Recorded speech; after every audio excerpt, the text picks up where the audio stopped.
Marie, un seul mot, prononcé dans un jardin, à l'aube, à une femme qui croyait parler à un jardinier. Cet instant est devenu le fondement de la plus grande religion de l'histoire humaine. Et la femme qui l'a entendu, l'Église allait passer les 14 siècles suivants à tenter d'effacer qui elle était vraiment. Imaginez la scène.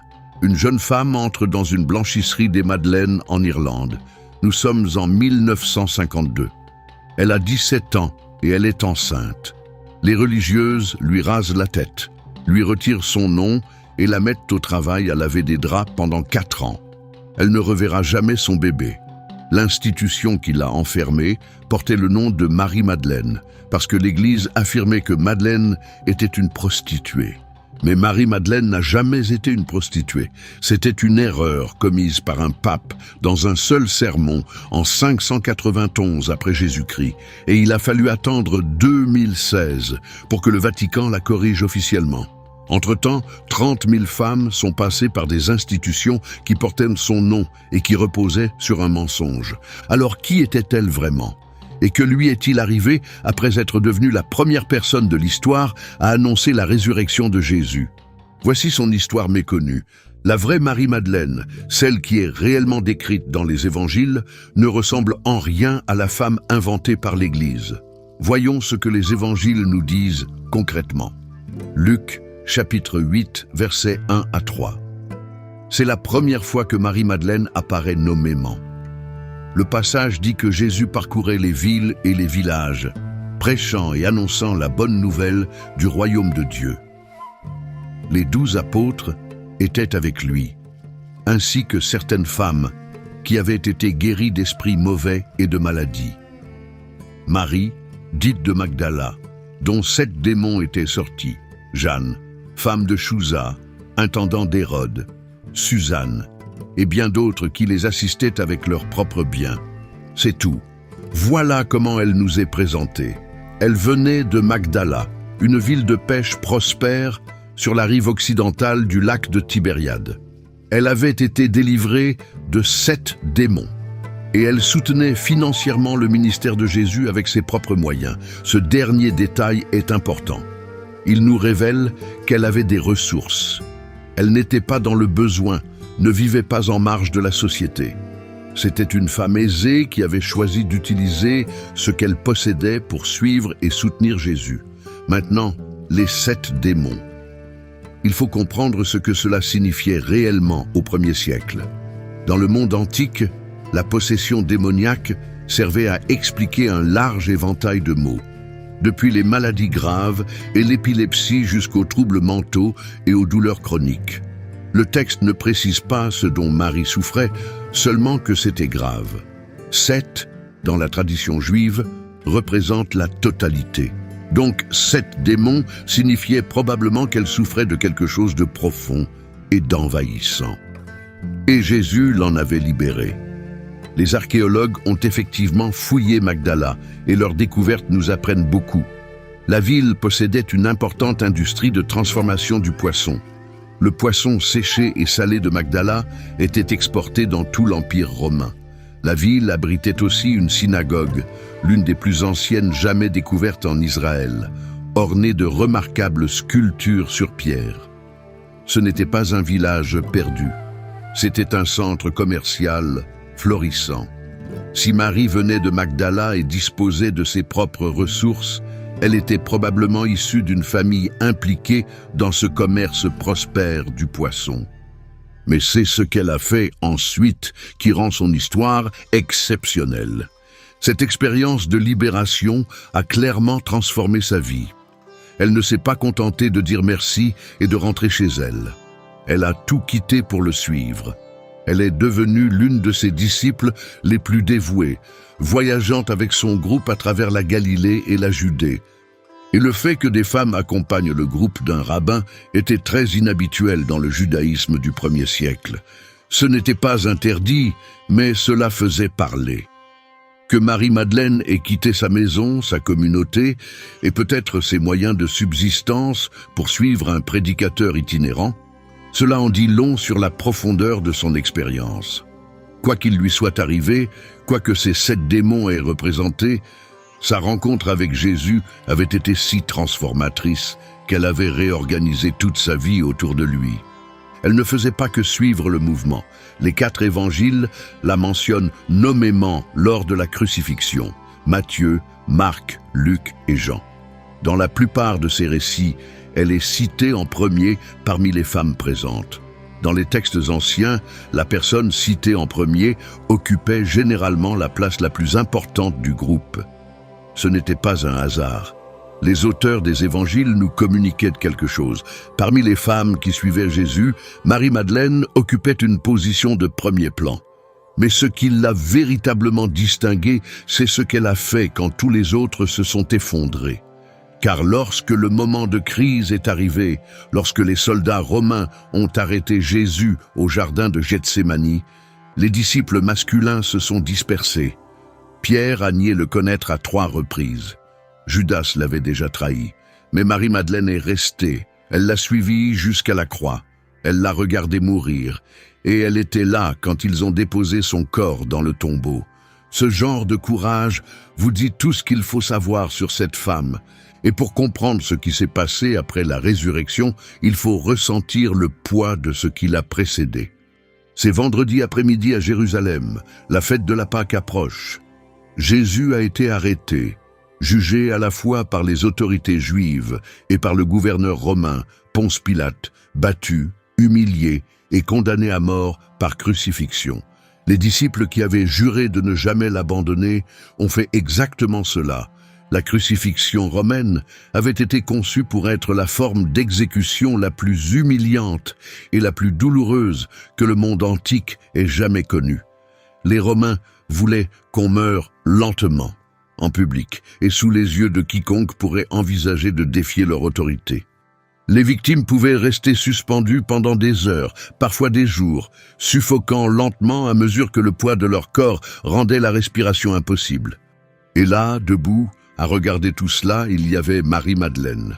L'évangile de Jean la place au pied de la croix aux côtés de Marie, la mère de Jésus et du disciple bien-aimé. Matthieu et Marc nous disent qu'elle observait de loin.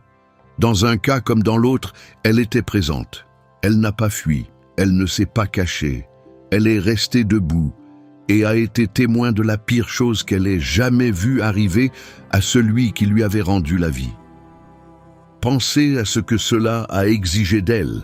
Les autorités romaines venaient d'exécuter quelqu'un qui prétendait être roi.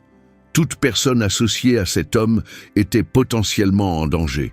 Les disciples masculins l'avaient compris, c'est pourquoi la plupart avaient disparu. Mais Marie et les autres femmes sont restées, soit parce que les Romains les considéraient comme moins menaçantes, soit parce que leur dévouement était simplement plus fort que leur peur, probablement les deux. Et il y a un détail ici que beaucoup de lecteurs ne remarquent pas. Les femmes restées au pied de la croix ne faisaient pas qu'assister à une mort. Elles accomplissaient un acte de loyauté radicale dans une culture où l'honneur et la honte comptaient plus que presque tout le reste. La crucifixion était conçue pour ôter toute dignité à ses victimes. Rester au pied d'une croix, c'était s'associer publiquement à quelqu'un que l'État avait déclaré criminel. Que les femmes soient restées n'était pas seulement courageux, c'était un acte de défi. Mais l'histoire ne s'arrête pas à la croix. Quand Jésus est mort, vers 3 heures de l'après-midi, un riche disciple nommé Joseph d'Arimathie a demandé à Pilate la permission de récupérer le corps. Il l'a enveloppé dans un linceul et l'a déposé dans un tombeau taillé dans la roche. Et selon l'évangile de Marc, Marie-Madeleine et Marie, mère de José, ont observé l'endroit où le corps avait été placé. Elles ont noté l'emplacement exact. Ce n'était pas de la simple observation. Elles prévoyaient de revenir. Le sabbat empêchait toute action supplémentaire. La loi juive interdisait de travailler du vendredi soir au samedi soir. Elle ne pouvait donc rien faire, nulle part où aller. Juste attendre, pleurer, repasser les images en boucle. L'homme qui l'avait libéré de 7 démons, qui lui avait donné un but, une communauté et de l'espoir, était mort. Tout ce qu'ils avaient bâti pendant 3 années de ministère s'était apparemment achevé sur une croix romaine. Le samedi a dû être le jour le plus long de sa vie. Elle ne pouvait pas travailler, ne pouvait pas voyager, ne pouvait rien faire sinon attendre, pleurer et revoir sans cesse les images de ce qu'elle avait vu sur cette croix, et préparer les aromates dont elle aurait besoin pour oindre convenablement son corps une fois le sabbat terminé, car c'est ce qu'elle avait prévu de faire. Elle ne se rendait pas au tombeau le dimanche matin en espérant un miracle. Elle allait lui dire adieu. Et puis le dimanche matin est arrivé. Les 4 évangiles s'accordent sur ce point. Marie-Madeleine s'est rendue au tombeau à l'aube, le premier jour de la semaine. Chez Marc et Luc, elle y est allée avec d'autres femmes, apportant des aromates pour oindre le corps selon les rites funéraires juifs. Dans l'évangile de Jean, elle y est allée seule. Les détails varient légèrement selon les récits, comme c'est souvent le cas avec les témoignages directs, mais les faits essentiels sont cohérents. Marie-Madeleine était là, elle était la première, ou parmi les premières, à arriver. Imaginez ce qu'a pu être cette marche. Jérusalem dans l'obscurité de l'aube, les rues presque désertes, le poids de ce qu'elle s'apprêtait à faire pesant sur elle à chaque pas. Elle allait toucher un corps mort, ce qui, selon la loi juive, la rendrait rituellement impure. Elle se rendait à un tombeau scellé par l'autorité romaine. Elle ne savait peut-être même pas comment elle passerait la pierre. L'évangile de Marc rapporte d'ailleurs que les femmes se demandaient en chemin « Qui nous roulera la pierre ?» Elles n'avaient pas de plan. Elles y sont allées quand même. Ce qu'elle a trouvé, c'est un tombeau vide. La pierre avait été roulée. Le corps avait disparu. Dans le récit de Jean qui nous donne la version la plus détaillée de la suite, Marie a couru prévenir Pierre et le disciple bien-aimé. Ils sont venus, ont regardé à l'intérieur, ont vu les linges posés là et sont repartis chez eux. Mais Marie est restée. Elle se tenait dehors, devant le tombeau, en pleurs. Et c'est là que l'histoire prend un tournant qui a changé le cours de l'humanité. Elle a regardé dans le tombeau et a vu 2 anges vêtus de blanc, assis là où le corps avait été déposé. Ils lui ont demandé pourquoi elle pleurait. Elle leur a répondu que quelqu'un avait enlevé son Seigneur et qu'elle ne savait pas où on l'avait mis. Puis, elle s'est retournée et a vu quelqu'un debout derrière elle. Elle a cru que c'était le jardinier. « Femme, pourquoi pleures-tu? Qui cherches-tu » Elle a répondu, « Seigneur, si c'est toi qui l'as emporté, dis-moi où tu l'as mis et j'irai le prendre. » Et alors, il a prononcé son nom, Marie. Elle s'est retournée et s'est écriée en araméen, « Rabbouni », ce qui signifie « maître ». Un seul nom, une voix qu'elle connaissait mieux que tout autre. Et en cet instant, le monde entier a basculé. Pas seulement pour Marie-Madeleine, pour toute l'histoire de l'humanité. Jésus lui a alors dit quelque chose qui porte bien plus de poids qu'il n'y paraît à première vue. « Ne me retiens pas, car je ne suis pas encore monté vers le Père.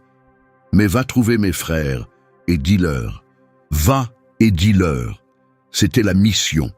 La première annonce de la résurrection n'a pas été confiée à Pierre, ni à Jacques, ni à Jean, mais à Marie-Madeleine. Et ce détail compte bien plus qu'on ne pourrait le croire. Dans la société juive du 1er siècle, le témoignage des femmes n'était pas considéré comme juridiquement valable. Une femme ne pouvait pas servir de témoin devant un tribunal. Sa parole, aux yeux de la loi, ne comptait pas. Et pourtant, Jésus ressuscité a choisi une femme comme premier témoin. Il a choisi Marie-Madeleine pour porter la nouvelle la plus importante de l'histoire de son mouvement. Réfléchissez à cela du point de vue de la crédibilité. Si les premiers chrétiens avaient inventé cette histoire, jamais ils n'auraient choisi une femme comme témoin principal. Cela aurait sapé leur crédibilité dans la culture qu'ils cherchaient à convaincre. Le fait que les 4 évangiles la nomment est en réalité l'un des arguments les plus solides avancés par les historiens en faveur de l'authenticité des récits de la résurrection. Personne n'aurait inventé cela. Marie est allée trouver les disciples et leur a dit qu'elle avait vu le Seigneur. Jean, chapitre 20, verset 18. C'est l'une des phrases les plus sobres de toute la Bible.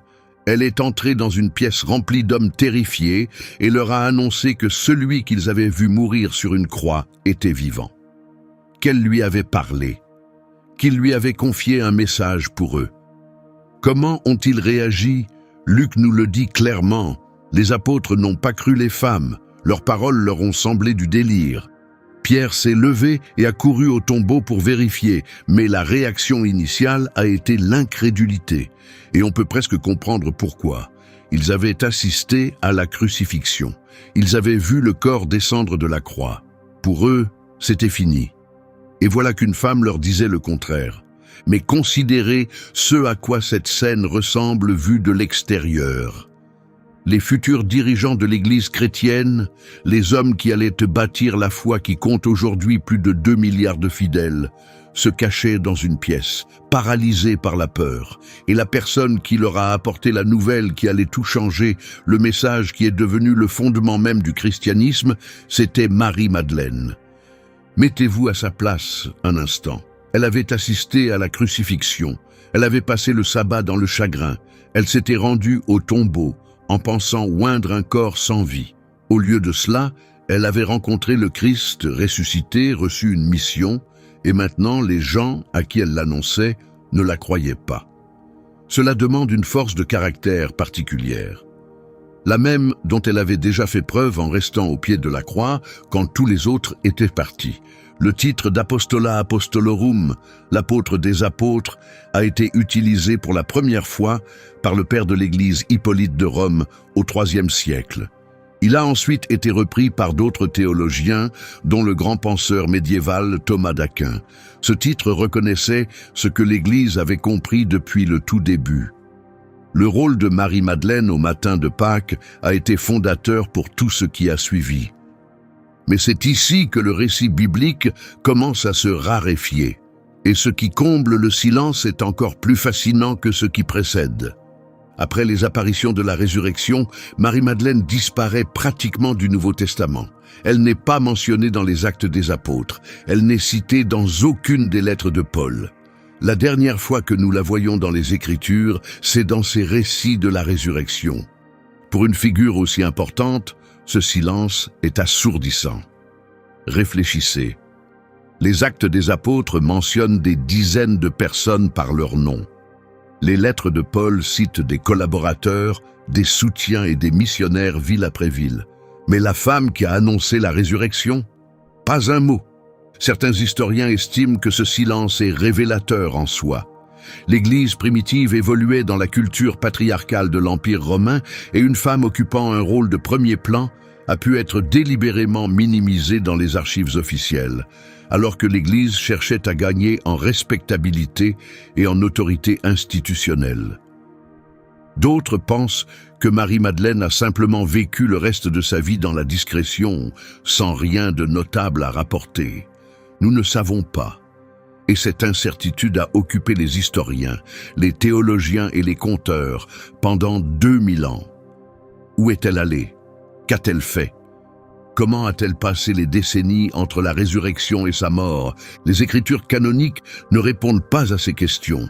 Mais l'absence d'informations n'a pas empêché le monde chrétien primitif de combler les lacunes. Et les traditions qui ont émergé sont fascinantes, contradictoires, et parfois profondément révélatrices des communautés qui les ont créées. Nous allons retracer chaque grande tradition concernant la vie de Marie-Madeleine après la résurrection. Certaines de ces histoires sont anciennes et bien attestées, d'autres sont des légendes plus tardives qui se sont développées au fil des siècles. Et au moins l'une d'entre elles pourrait contenir un noyau de vérité historique. Mais d'abord, il faut examiner les sources chrétiennes les plus anciennes en dehors de la Bible, car il existe des textes qui n'ont pas été intégrés au Nouveau Testament et qui dressent un portrait très différent du rôle de Marie-Madeleine dans l'Église primitive. En 1945, un paysan près de la ville de Nag Hammadi, en Haute-Égypte, creusait pour trouver de l'engrais quand il est tombé sur une jarre en terre cuite scellée, enterrée dans le sol. À l'intérieur se trouvaient 13 codex reliés en cuir contenant plus de 50 textes. Beaucoup d'entre eux avaient été perdus depuis plus de 1500 ans. Et plusieurs mentionnaient Marie-Madeleine d'une manière que l'Église officielle avait longtemps cherché à étouffer. Avant d'aborder le contenu de ces textes, gardez à l'esprit que l'Église avait jugé ces écrits suffisamment dangereux pour les enterrer dans le désert. Cela seul en dit long. Le plus important d'entre eux est l'Évangile de Marie, qui avait en fait été découvert plus tôt, en 1896, au Caire. Seuls des fragments subsistent. Il nous manque environ la moitié du texte. Mais ce qui reste change notre compréhension de la place de Marie-Madeleine dans l'Église primitive. Dans ce texte, elle n'est pas seulement témoin de la résurrection, elle est une guide spirituelle, une enseignante, quelqu'un vers qui les autres disciples se tournent pour trouver conseil. Précisons ce que ce texte est et ce qu'il n'est pas. Ce n'est pas un témoignage direct. Il a probablement été rédigé des décennies après la vie de Marie-Madeleine. Et il n'a pas été inclus dans la Bible parce que les premiers conciles de l'Église l'ont jugé en dehors du courant principal de l'enseignement apostolique. Mais les communautés qui ont écrit et conservé ce texte considéraient clairement Marie-Madeleine comme une figure d'autorité. Et leur vision a survécu, enfouie dans le désert égyptien pendant plus d'un millénaire. L'Évangile de Marie décrit une scène où les disciples sont effrayés et en deuil après le départ de Jésus. Ils ne savent pas quoi faire. Et c'est Marie qui les réconforte et renforce leur détermination. Elle leur parle d'un enseignement privé qu'elle a reçu de Jésus, une vision sur la nature de l'âme et son parcours après la mort. Les autres disciples écoutent, ils la prennent au sérieux, jusqu'à ce que 2 d'entre eux cessent de le faire. Quelque chose de révélateur se produit alors. 2 des disciples masculins, André et Pierre, s'opposent à elle. André dit qu'il ne croit pas que Jésus aurait partagé de tels enseignements avec une femme. Pierre va plus loin, en demandant si Jésus a vraiment parlé en privé à une femme plutôt qu'à eux. Et un autre disciple, Lévi, prend la défense de Marie. Il dit à Pierre qu'il a toujours été emporté, et que si Jésus l'a jugé digne, qui est Pierre pour la rejeter ? Cette tension entre Pierre et Marie va revenir, gardez-la en mémoire. Les historiens débattent de la fiabilité de ce texte. Il a probablement été rédigé au IIe siècle, des décennies après les événements qu'il décrit. Il reflète les convictions théologiques d'une communauté particulière, pas nécessairement ce qui s'est réellement passé, mais ce qu'il révèle est sans doute tout aussi important. Il nous montre que, dès les premières générations du christianisme, certaines communautés se souvenaient de Marie-Madeleine comme d'une figure d'autorité spirituelle, et qu'il existait des tensions autour de cette autorité, en particulier entre son héritage et celui de Pierre. L'Évangile de Philippe, un autre texte de Nag Hammadi, va encore plus loin. Il décrit Marie-Madeleine comme la compagne de Jésus, en utilisant un mot grec, koinonos, qui peut signifier partenaire, compagne ou associé. Il mentionne aussi que Jésus avait l'habitude de l'embrasser souvent, bien que le manuscrit soit endommagé à l'endroit précis où il pourrait indiquer où. Comme on pouvait s'y attendre, ce passage a suscité d'immenses spéculations, la plupart portant sur une éventuelle relation amoureuse entre Jésus et Marie-Madeleine. Les historiens sérieux mettent en garde contre une lecture trop littérale. Le langage de l'intimité spirituelle dans les textes chrétiens primitifs recourait souvent à des métaphores corporelles. Un baiser dans de nombreuses traditions gnostiques symbolisait la transmission du savoir spirituel, non une affection amoureuse. Mais le fait que ces textes placent systématiquement Marie-Madeleine au-dessus des autres disciples nous dit quelque chose de réel sur la façon dont elle était perçue dans certaines branches du christianisme primitif. Et ce schéma se retrouve constamment. La Pistis Sophia, un texte gnostique du IIIe siècle, rapporte un dialogue entre Jésus ressuscité et ses disciples. Marie-Madeleine domine la conversation. Sur 46 questions posées à Jésus dans le texte, elle en pose 39. Laissez ce chiffre résonner un instant. 39 sur 46. Jésus la loue à plusieurs reprises, la déclarant bénie parmi toutes les femmes de la terre, et lui dit que son cœur est tourné vers le royaume des cieux, plus que celui de tous ses frères. L'évangile de Thomas, un autre texte de Nag Hammadi, se termine par un échange étrange et controversé. Simon-Pierre dit aux autres que Marie devrait quitter leur compagnie, car les femmes ne sont pas dignes de la vie. Jésus répond qu'il la rendra semblable à un homme, afin qu'elle aussi devienne un esprit vivant.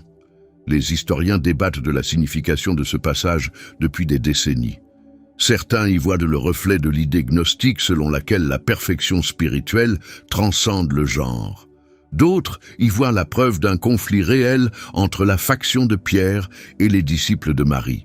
Et voici ce qui est significatif. Cette tension entre Pierre et Marie-Madeleine apparaît dans plusieurs textes indépendants.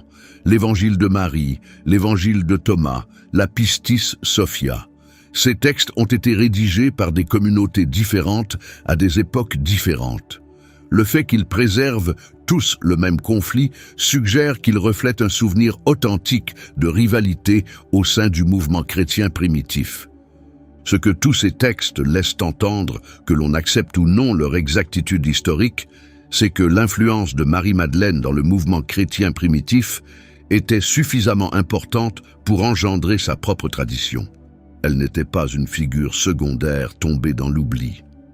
Elle était quelqu'un d'assez important pour que différentes communautés revendiquent son héritage et bâtissent leur théologie autour de sa mémoire. Mais où est allée la vraie femme après le matin de Pâques? Pour le savoir, il faut se tourner vers les traditions des églises d'Orient et d'Occident. Et elles racontent des histoires très différentes. Dans la tradition orthodoxe orientale, l'histoire de Marie-Madeleine après la résurrection est à la fois précise et détaillée. Selon cette tradition, elle s'est rendue à Éphèse, la grande cité située dans l'actuelle Turquie occidentale, et elle y est allée avec l'apôtre Jean et la Vierge Marie. Cela fait sens sur le plan historique pour plusieurs raisons. Éphèse était l'une des villes les plus importantes de l'Empire romain, avec une population estimée entre 200 000 et 250 000 habitants. Elle abritait une importante communauté juive. C'était un grand centre de commerce et de culture. Et l'évangile de Jean nous dit qu'à la crucifixion, Jésus a confié sa mère aux soins du disciple bien-aimé. Si ce disciple était Jean, et si Jean s'est finalement installé à Éphèse, comme la tradition ancienne le suggère fortement, alors il est plausible que Marie-Madeleine ait voyagé avec eux. Les ruines d'Éphèse se dressent encore aujourd'hui dans l'ouest de la Turquie, et elles donnent une idée de l'envergure de la ville que Marie aurait découverte. La bibliothèque de Celsus, le grand théâtre pouvant accueillir 25 000 personnes, les rues de marbre bordées de colonnes. C'était l'un des grands centres urbains du monde antique. Et selon la tradition orthodoxe, c'est là que Marie-Madeleine a passé une partie importante de la fin de sa vie. Selon la tradition orientale, Marie-Madeleine ne s'est pas retirée dans une retraite paisible. Elle a prêché, elle a évangélisé, elle a proclamé la résurrection à quiconque voulait l'entendre. L'Église orthodoxe la considère comme égale aux apôtres, un titre d'une importance considérable qui la place au même niveau que Pierre, Paul et les autres grands missionnaires de l'Église primitive. Ce titre se dit Isapostolos en grec, et seule une poignée de figures dans l'histoire du christianisme l'ont reçu. Et puis il y a l'histoire de l'œuf rouge. C'est l'une des légendes les plus aimées du christianisme oriental. Et même si vous ne l'avez jamais entendue, vous en avez probablement vu les traces sans savoir d'où elle venait. Selon cette tradition, Marie-Madeleine s'est finalement rendue à Rome et a obtenu une audience avec l'empereur Tibère.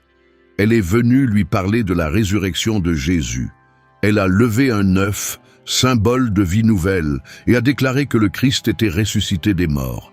Tibère aurait ri et répondu qu'un homme revenant d'entre les morts était aussi probable que l'œuf dans sa main devienne rouge.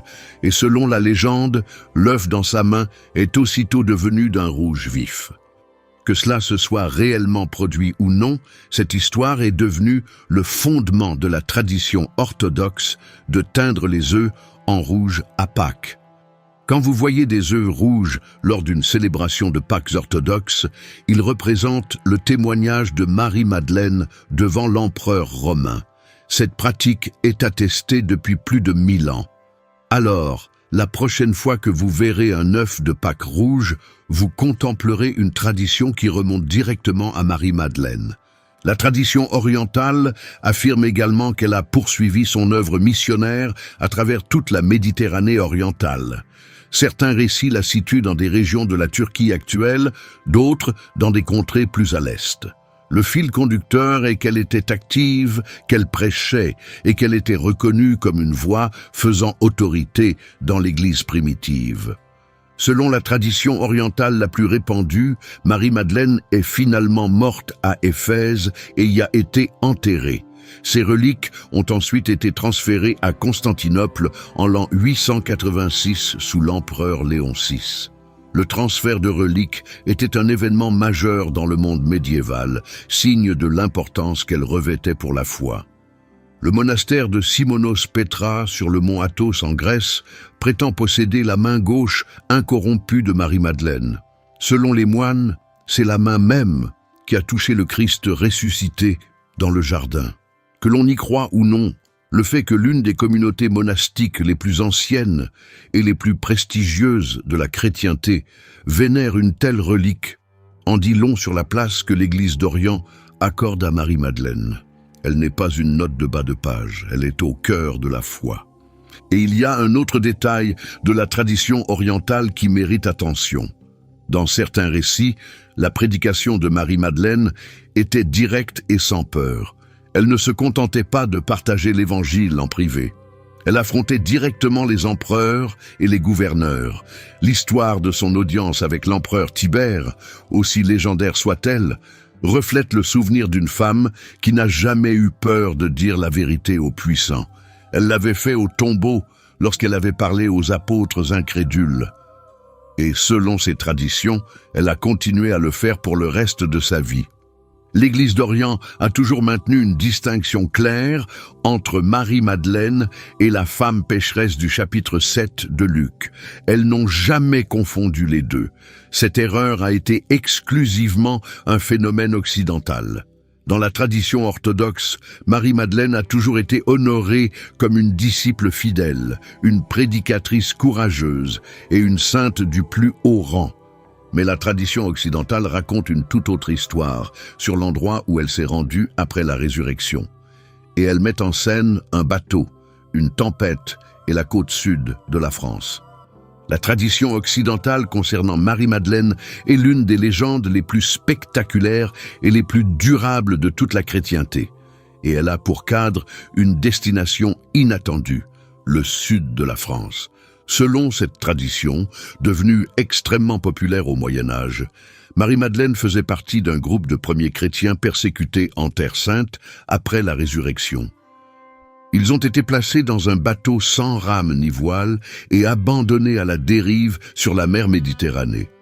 Condamnés à mourir, en somme. Pas de nourriture, pas d'eau, aucun moyen de naviguer. Le groupe comprenait Marie-Madeleine, sa sœur Marthe, son frère Lazare et plusieurs autres premiers disciples de Jésus. Or, la Méditerranée n'est pas un plan d'eau calme. Les marins de l'Antiquité la craignaient. Les tempêtes pouvaient survenir sans prévenir. L'idée qu'un groupe de personnes dans un bateau sans rame puisse survivre à une traversée de centaines de kilomètres est, d'un point de vue pratique, impossible. Ce qui est précisément le sens de la légende. Le miracle est le message. Mais au lieu de se noyer, le bateau a miraculeusement traversé la mer et accosté sur les rivages de Provence, près d'un endroit appelé les Saintes Maries de la Mer. Le nom signifie littéralement les Saintes Maries de la Mer. Et la ville célèbre encore cette arrivée chaque année lors d'un grand pèlerinage qui attire des milliers de visiteurs de toute l'Europe. Selon la légende, après avoir débarqué en France, le groupe s'est séparé pour évangéliser différentes régions. Lazare est parti à Marseille, où il est devenu le premier évêque. Marthe s'est rendue à Tarascon, où elle a apprivoisé une créature semblable à un dragon appelé la Tarasque, et Marie-Madeleine s'est installée à Aix-en-Provence, où elle a prêché et converti la population locale au christianisme. Mais la partie la plus saisissante de l'histoire vient ensuite. Après des années de ministère actif, Marie-Madeleine s'est retirée dans une grotte perchée dans les montagnes de Provence, appelée la Sainte-Baume. Le nom vient du mot provençal qui désigne la grotte sacrée. Et selon la tradition, elle y a passé les 30 dernières années de sa vie en contemplation solitaire et en prière. 30 ans, dans une grotte. Pensez-y un instant. C'est plus long que la plupart des carrières, plus long que bien des mariages. Toute une vie de silence et de prière. La grotte existe réellement. Elle se situe à environ 1000 mètres d'altitude dans une falaise calcaire, entourée d'une forêt ancienne. Encore aujourd'hui, l'ascension est exigeante. Au Moyen Âge, accomplir ce pèlerinage était un engagement sérieux. La grotte est fraîche et humide, avec une source naturelle à l'intérieur. C'est le genre d'endroit qui semble sacré, même si l'on ne croit pas à l'histoire qui s'y rattache.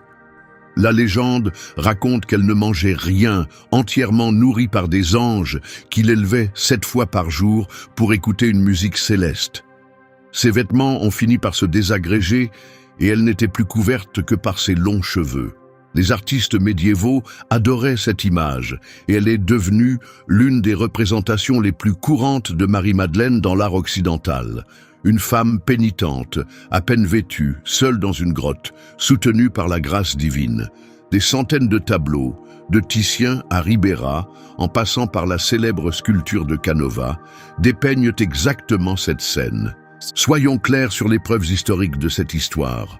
Il n'en existe aucune qui remonte avant le Moyen Âge. Les plus anciens récits écrits mentionnant Marie-Madeleine en France apparaissent au XIe siècle, soit environ 1000 ans après sa vie. La légende est presque certainement née du culte médiéval des saints et du désir des églises et monastères français de revendiquer un lien avec d'importantes figures bibliques. Et il y avait une raison très concrète de vouloir ce lien. L'abbaye de Vézelay en Bourgogne a prétendu posséder les reliques de Marie-Madeleine à partir du XIe siècle. Cette revendication a fait de Vézelay l'un des sites de pèlerinage les plus importants d'Europe. Des rois et des nobles venaient y prier. La troisième croisade a été lancée depuis Vézelay en 1190. Le pouvoir économique et politique que conférait la possession des reliques d'un grand saint était considérable.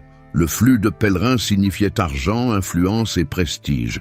Puis, en 1279, le comte de Provence a annoncé que les véritables reliques de Marie-Madeleine avaient été découvertes dans la crypte de l'église de Saint-Maximin-la-Sainte-Baume.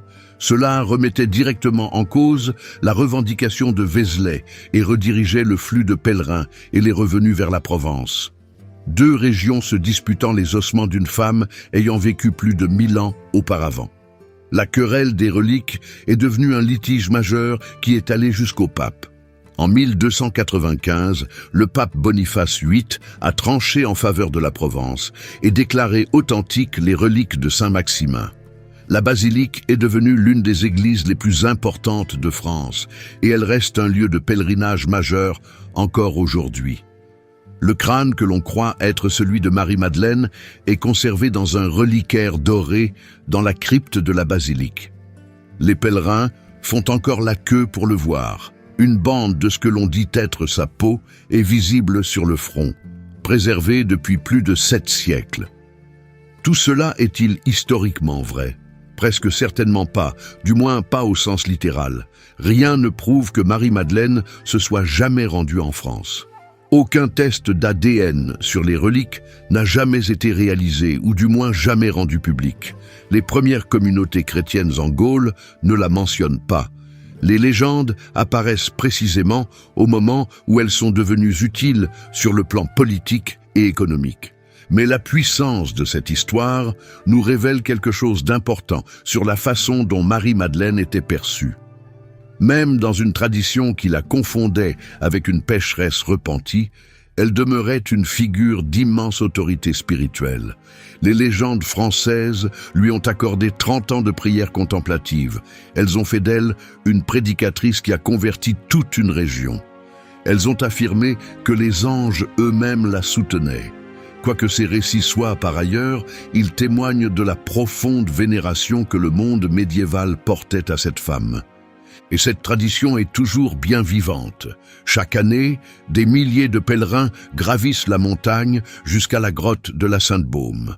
Les frères dominicains y maintiennent une présence depuis le XIIIe siècle.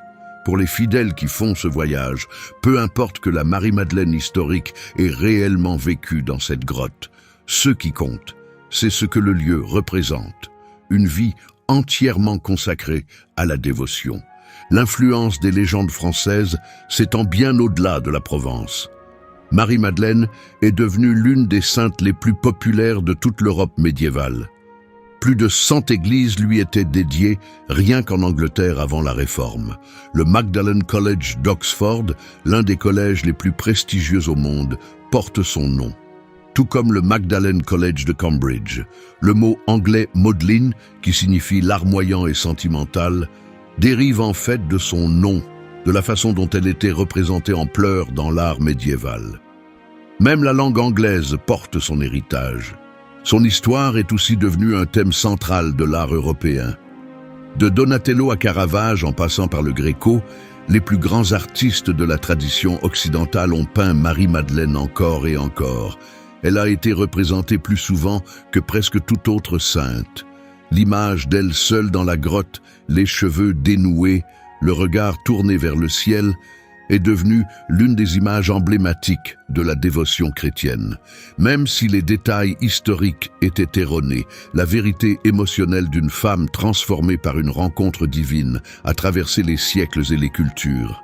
Mais pendant que la France bâtissait des sanctuaires, le monde savant démêlait lentement l'erreur qui avait défini l'identité de Marie-Madeleine pendant plus d'un millénaire. Pendant des siècles, des érudits avaient discrètement souligné que l'identification faite par le pape Grégoire entre Marie-Madeleine et la femme pécheresse de Luxette n'avait aucun fondement biblique solide. L'Église d'Orient ne l'avait jamais acceptée. Les réformateurs protestants du XVIe siècle l'avaient aussi remise en question. Le savant français Jacques Lefebvre d'Étaples avait plaidé contre cette identification dès 1517, la même année où Martin Luther affichait ses 95 thèses. Mais cette confusion était si profondément ancrée dans la culture occidentale, dans l'art, dans la dévotion, dans l'imaginaire populaire, que la corriger a pris un temps extraordinairement long. L'image de la Madeleine pénitente était devenue trop utile, trop centrale dans la manière dont l'Église parlait du péché, du pardon et de la rédemption. Y renoncer signifiait admettre que l'une des histoires les plus populaires du christianisme reposait sur une erreur. Le tournant est survenu en 1969, lorsque l'Église catholique romaine a discrètement révisé son calendrier liturgique.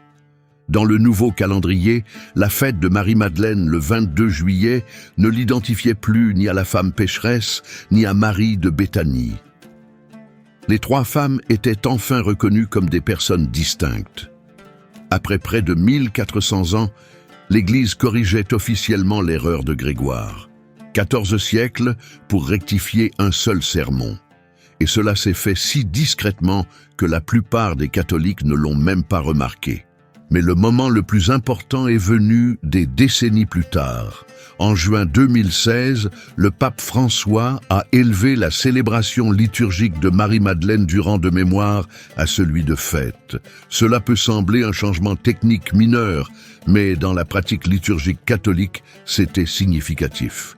Une fête correspond au même niveau de célébration accordé aux apôtres masculins. En élevant sa fête, François faisait une déclaration théologique. Marie-Madeleine méritait le même honneur liturgique que Pierre, Paul, Jacques et Jean.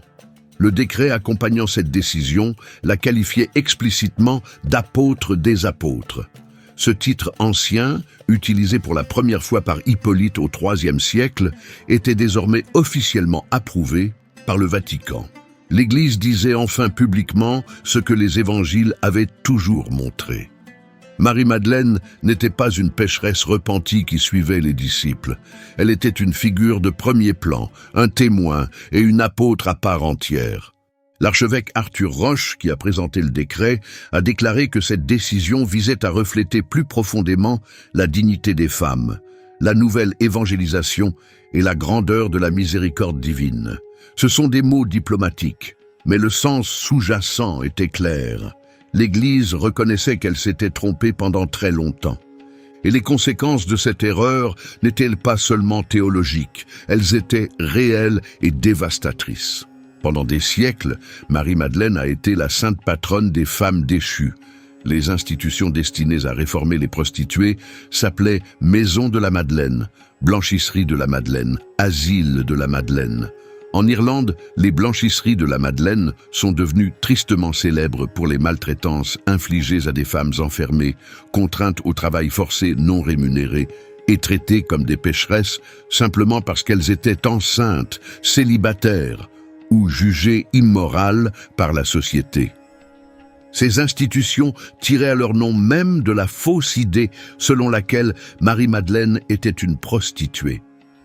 Une erreur historique commise en 591 après Jésus-Christ a eu des conséquences réelles sur de vraies femmes pendant plus de 1000 ans. Rien qu'en Irlande, environ 30 000 femmes sont passées par les blanchisseries de la Madeleine entre le XVIIIe et le XXe siècle. La dernière n'a fermé qu'en 1996.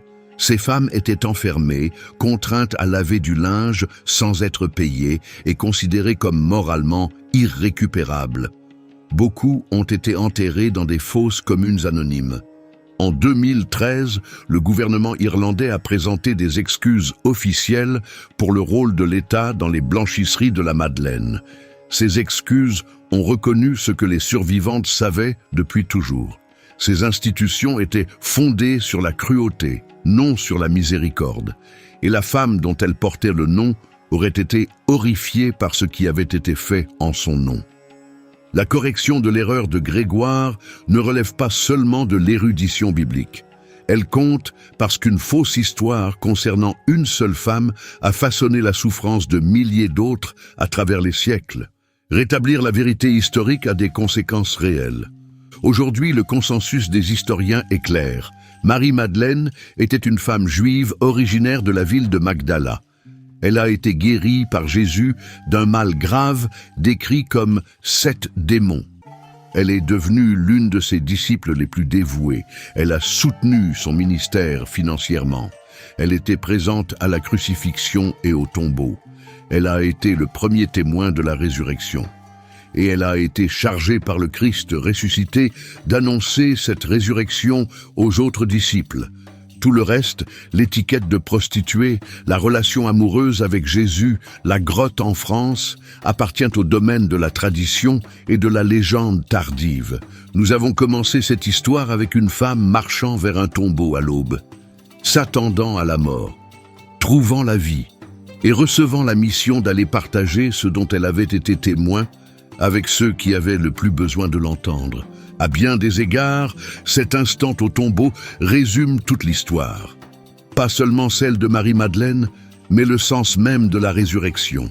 La première personne à qui Jésus est apparu n'était pas le disciple le plus haut placé.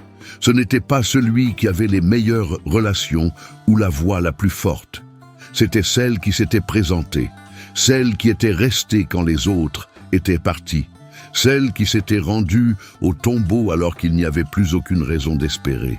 Et si l'on y réfléchit, ce schéma se répète tout au long de son histoire. Au pied de la croix, elle est restée quand les hommes ont fui. Au tombeau, elle est demeurée quand Pierre et Jean sont rentrés chez eux. Devant l'empereur, si l'on en croit la tradition orientale, elle a pris la parole alors que le silence aurait été plus prudent. Et dans la mémoire de l'Église primitive, sa voix a persisté, même quand d'autres ont tenté de l'effacer. La vie de Marie-Madeleine après la résurrection, qu'elle ait voyagé à Éphèse, en France, ou dans un endroit que nous ne connaîtrons jamais, a été façonnée par cette rencontre dans le jardin. Elle avait vu le Seigneur ressuscité. Elle l'avait entendu prononcer son nom, et rien, ni le scepticisme des autres disciples, ni la persécution des autorités, ni le passage du temps n'a pu lui enlever cela. Pendant 2000 ans, son histoire a été racontée, reformulée, déformée, corrigée et racontée à nouveau. Elle a été dépeinte comme une pécheresse pénitente, une épouse secrète, une ermite contemplative, une évangéliste itinérante et une apôtre. Certaines de ces versions sont plus proches de la vérité que d'autres. Mais à travers toutes, une chose est restée constante. On se souvient d'elle, on l'honore, et le message que Jésus lui a confié au tombeau n'a jamais cessé d'être proclamé. « J'ai vu le Seigneur ». Voilà ce qu'elle a dit aux disciples. 4 mots. Le premier témoignage chrétien, prononcé par une femme que le monde a tenté de réduire au silence, de dénaturer et d'oublier. Et pourtant nous sommes là, 2 millénaires plus tard, à raconter encore son histoire. Des églises lui sont dédiées sur tous les continents. Sa fête est célébrée par les catholiques, les orthodoxes, les anglicans et les luthériens. Des historiens l'étudient, des artistes la peignent, des pèlerins visitent ses sanctuaires. Pour une femme qui n'apparaît que dans une poignée de passages bibliques, son influence sur la civilisation est prodigieuse. Et la chose la plus significative est peut-être ce qu'elle représente pour des millions de personnes aujourd'hui. Pas la version déformée, pas la pécheresse pénitente ni l'épouse secrète, mais la vraie Marie-Madeleine, celle qui a été guérie et a répondu par un dévouement total, celle qui est restée au pied de la croix, celle qui s'est rendue au tombeau, celle à qui a été confié le message qui a tout changé. L'histoire a tenté de faire d'elle quelqu'un qu'elle n'a jamais été. Une prostituée repentie, un personnage secondaire, une mise en garde sur le péché et le repentir. Mais le récit biblique raconte une autre histoire, celle d'une femme aisée qui a tout abandonné pour suivre un maître venu de Nazareth. Une femme qui s'est tenue au pied de la croix, quand les hommes les plus courageux n'ont pas trouvé la force de rester. Une femme qui a été choisie parmi tous les êtres au monde pour être la première personne à voir le Christ ressuscité et la première à annoncer ce qu'elle avait vu. Ce n'est pas une note de bas de page dans l'histoire de quelqu'un d'autre, c'est une histoire à part entière. Peut-être que la véritable histoire méconnue de Marie-Madeleine ne concerne pas l'endroit où elle est allée, ni la manière dont elle est morte. Peut-être concerne-t-elle le fait que, lorsque tous les autres ont abandonné, elle ne l'a pas fait. Et cela a fait toute la différence. L'histoire de Marie-Madeleine est l'une des dizaines de vies cachées dans les pages des Écritures dont la plupart des gens n'entendent jamais parler. Si vous voulez découvrir comment l'histoire d'une autre figure biblique s'est poursuivie après que la Bible cesse de la raconter, cette vidéo est à l'écran en ce moment. Et si vous êtes arrivé jusqu'à la fin de celle-ci, abonnez-vous. Il y en a beaucoup d'autres à venir.